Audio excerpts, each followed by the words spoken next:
Ciência, Filosofia e Religião nos escritos de Allan Kardec. Estamos de volta com o Religare. Aqui conosco está Augusto Araújo, ele é doutor em Ciência da Religião pela Universidade Federal de Juiz de Fora, professor no Instituto Federal de Educação da Paraíba.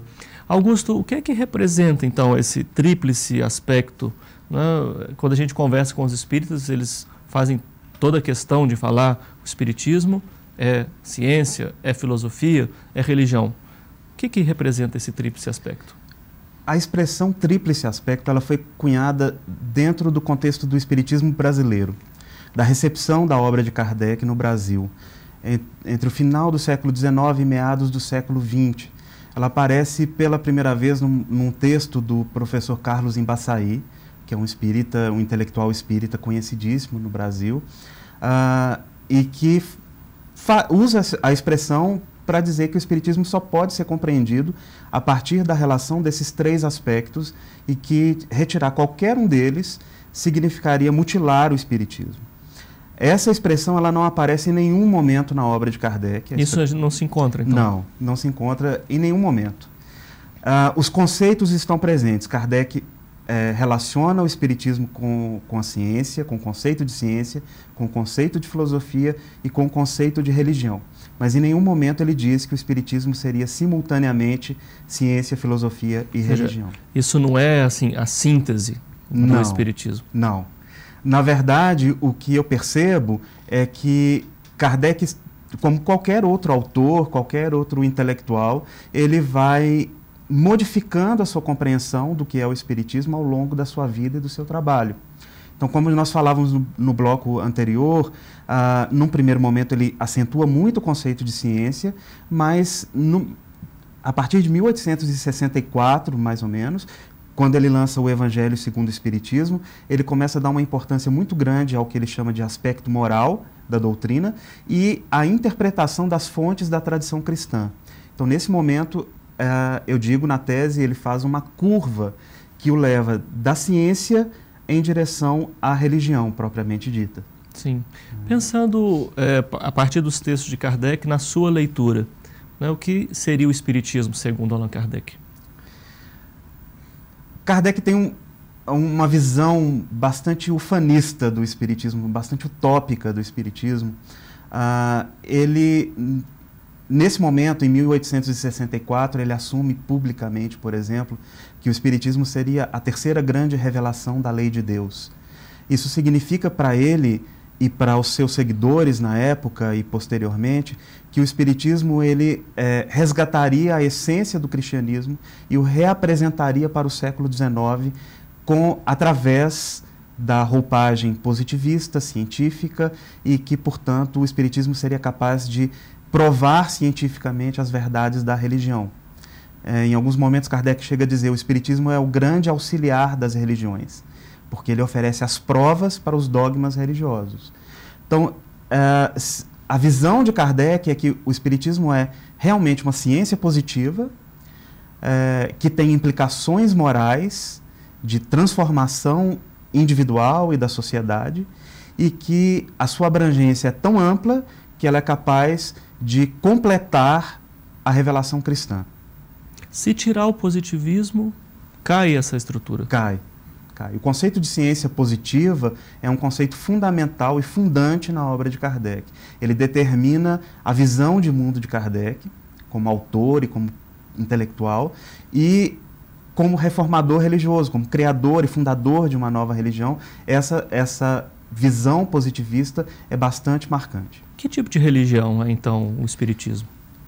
O espiritismo, na visão de Kardec ou na minha visão? De Kardec. Na visão de Kardec, ele continua não sendo uma religião.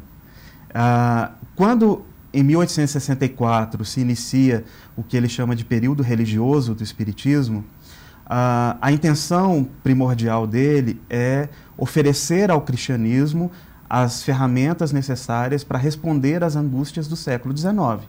Ele atribui o crescimento do materialismo, por exemplo, à incapacidade da religião, e aí especificamente a religião cristã, de acompanhar o desenvolvimento da ciência. Nesse sentido que ele é um reformador? Nesse sentido que ele é um reformador. Mas... porque a proposta dele não é fundar uma nova religião, é oferecer novas bases para que o cristianismo seja purificado das influências que ele vinha sofrendo ao longo dos séculos e possa voltar ao seu espírito original. Em algum momento ele pensou em substituir o cristianismo pelo espiritismo? Não, porque na verdade o espiritismo seria uma espécie de cristianismo do século XIX. Sei. Agora, e a sua visão? A minha visão é que o espiritismo nasce, cresce e sobrevive como uma religião. A pretensão científica de Kardec nunca se confirmou, porque o objeto da pesquisa espírita, que é o espírito, ele ainda suscita muitas controvérsias, não é um dado cientificamente comprovável, e comprovado, pelo menos até agora. A pretensão filosófica de Kardec também se esvai, porque ele não tem uma definição muito profunda e afinada do que seja a filosofia. E como essa filosofia coincide com a doutrina, e essa doutrina tem como seu fundamento básico uma revelação divina, para usar a expressão do próprio Kardec, ela seria muito mais uma teologia do que propriamente uma filosofia. Então, o que eu percebo na leitura, não só da obra, mas do contexto e do nascimento do movimento espírita na França do século XIX, é que esse movimento se organiza em torno de Kardec como em torno de uma figura carismática, de autoridade, que é o compilador da doutrina, é o fundador do movimento espírita, e ele se desenvolve como uma religião que está acabando de nascer, se referindo à tradição mais antiga do cristianismo, se apropriando de elementos fortes dessa tradição, reeditando esses elementos e reapresentando para a sua época. Sim. Você diria, então, pergunto, então, segundo a sua interpretação, que tipo de religião seria o espiritismo? O espiritismo, para mim, na minha visão, na minha perspectiva, é uma religião moderna que tenta se vestir com uma linguagem moderna para atingir o público da modernidade do século XIX, e fortalecendo aquilo, e aí também influenciado pela visão de Kardec, fortalecendo na religião aquilo que poderia ser provado, aquilo que poderia ser demonstrado logicamente, etc. Como ele diz, oferecendo ferramentas para que a religião se adaptasse àquele novo ambiente. Você falou que tem um elemento que é difícil de demonstrar empiricamente, é o espírito? O espírito. O que é o espírito? Esse é um problema. Em Kardec, isso é um problema dos grandes. Na verdade, Augusto, essa era a primeira pergunta que eu havia preparado. Estou deixando aqui para o final. Esse é um grande problema dentro da teoria kardeciana, dentro da doutrina kardeciana, porque ele nunca define muito precisamente o que é o espírito. Existe uma polêmica, inclusive, que acontece com o próprio Kardec. Um jornalista, Delian, escreve um artigo criticando o Livro dos Espíritos, e um dos pontos que ele critica é exatamente esse, que o Livro dos Espíritos não dá uma definição filosófica do que seja o espírito.